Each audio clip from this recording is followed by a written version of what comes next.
مدارج النبوہ میں لکھا، فرمایا حضرت مولا علی پاک رضی اللہ تعالیٰ عنہ ان کی ولادت وہ بھی اللہ رب العالمین کے گھر میں ہوئی اور ان کی شہادت بھی اللہ رب العالمین کے گھر میں ہوئی۔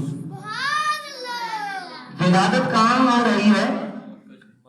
مکہ شریف، کعبۃ اللہ شریف میں، اللہ رب العالمین کے گھر میں۔ اور شہادت کہاں ہو رہی ہے؟ شہادت بھی اللہ رب العالمین کے گھر میں ہو رہی ہے۔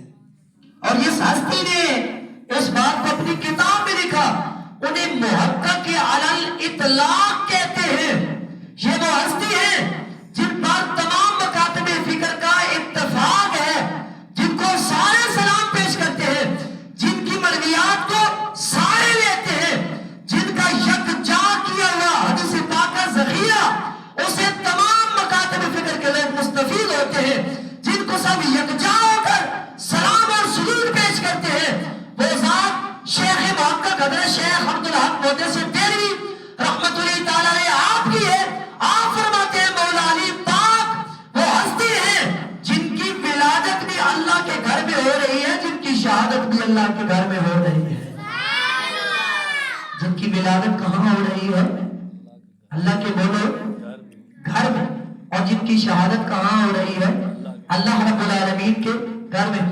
چراغ گولا پیر سید نصیر الدین نصیر شاہ صاحب رحمت اللہ تعالی علیہ آپ فرماتے تھے، کیوں عقیدت سے نہ میرا دل پکارے یا علی، کیوں عقیدت سے نہ میرا دل پکارے یا علی، جس کے ہیں مولا محمد اس کے ہیں مولا علی۔ کہہ دیجیے سبحان اللہ۔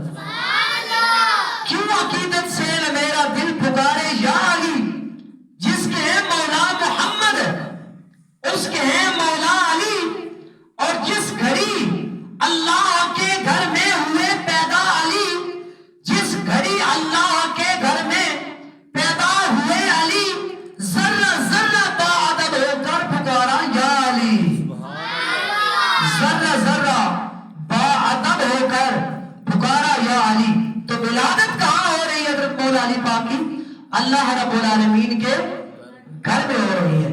سامعین محترم، امام حلبی رحمت اللہ تعالی علیہ نے سیرت الحلبیہ میں لکھا، فرمایا جب مولا علی پاک کی رضی اللہ تعالیٰ عنہ ولادت ہو گئی تو 3 دن تک حضرت مولا علی پاک نے آنکھیں نہیں کھولی۔